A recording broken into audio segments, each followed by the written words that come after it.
أعوذ بالله من الشيطان الرجيم بسم الله الرحمن الرحيم رب اشرح لي صدري ويسر لي أمري واحلل عقدة من لساني يفقه قولي رب زدني علما اللهم فقهنا في الدين اللهم فقهنا في الدين اللهم فقهنا في الدين آمين. آج انشاءاللہ ہم سورۃ النور شروع کریں گے۔ سورۃ النور احکامات کے اعتبار سے بہت ہی اہم سورت، روزمرہ زندگی سے متعلق معاملات اور پردے سے متعلق، ایک دوسرے کے گھر آنے سے متعلق اور معاشرتی احکامات، ان سب کی تفصیلات سورہ نور میں موجود ہیں۔ اسی وجہ سے سورۃ النور کا آغاز جس آیت سے ہوتا ہے وہ بہت غور طلب ہے۔ اللہ تعالیٰ فرماتے ہیں سورۃ انزلناها وفرضناها وانزلنا فيها آیات بینات لعلکم تذکرون۔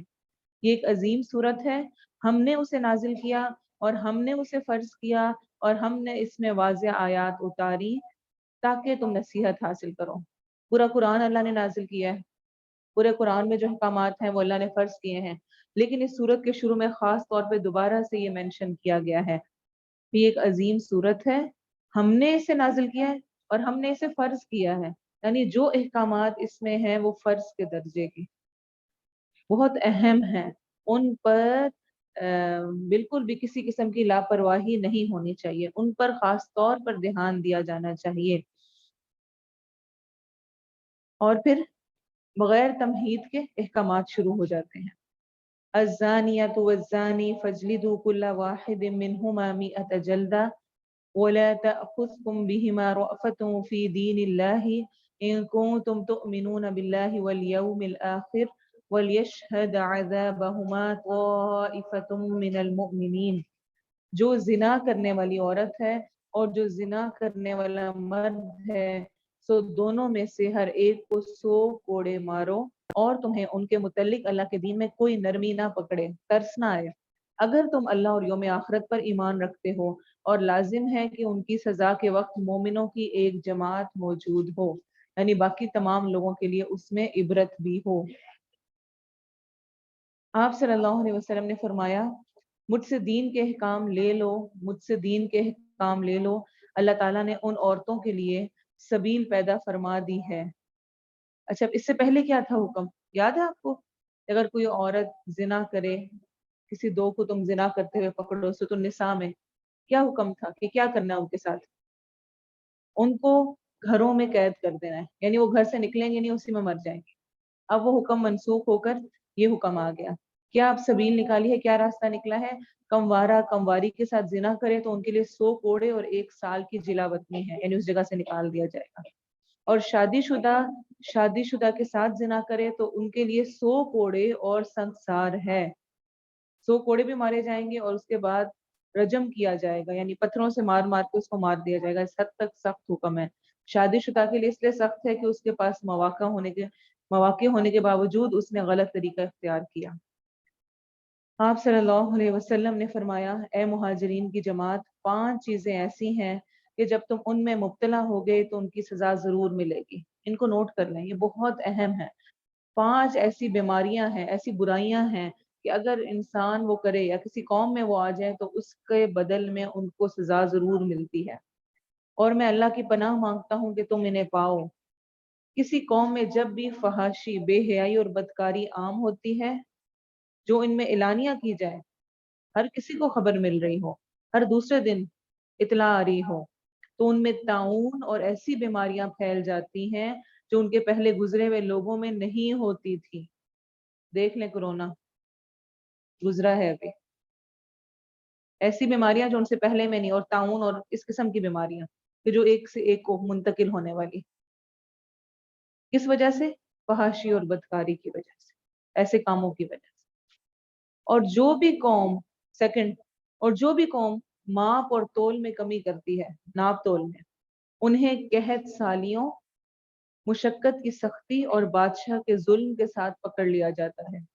دیکھ لیں اپنی حکومت